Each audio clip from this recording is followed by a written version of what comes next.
This week, the best of the best will officially transition from college to the pros. And they very quickly bond during this process because they're all going through it again. This is now back to that start. They're about to be the low man on the totem pole, and they got to earn it. As a matter of fact, in the NFL, you don't get a job. You have to take a job from somebody else that already has it. So these guys are going through that process together, and we see a really good bond, and it's a lot of fun as they help each other. Velocity Sports Performance in Irvine, California was the hub of helping these elite athletes. Under the direction of Sports Performance Director Ken Vick, they assessed every athlete and built custom workouts, nutritional diets, and physical therapy schedules to get them draft ready.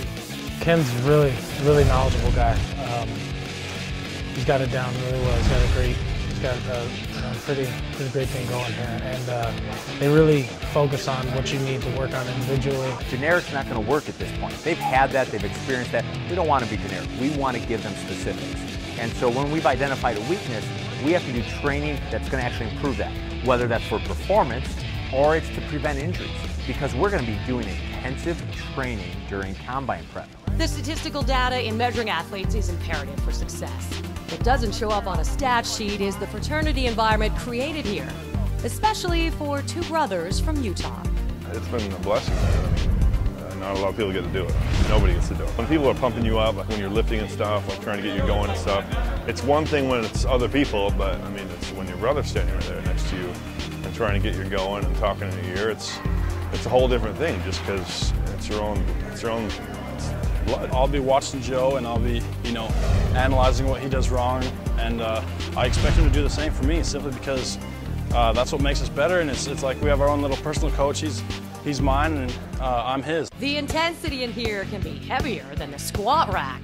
For one projected first-round selection, a sense of humor lightens the load. Just being in this environment and just throughout this whole process right now, it's just really a lot of stress that goes on. I know with me, and if anybody feels like me, remotely like me, or 10%, I know that it's really stressful. And just throughout this whole process, we have people in our ear, oh, you have to do good about this so you can make a lot of money. You have to do this, you have to do that. And people want to, make it, this is like, it's no longer a game of just having fun and stuff. This is like your livelihood, this is your job. The new jobs that will start with the NFL draft will be hard-earned over years of dedication.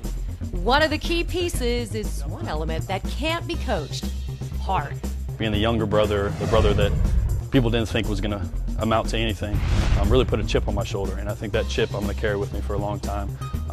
But I think I've taken a path to where I've got that not many have taken. I've seen a lot of football players. I've seen a lot of football players fail before they get to Division I. I've seen a lot of players at Division I fail.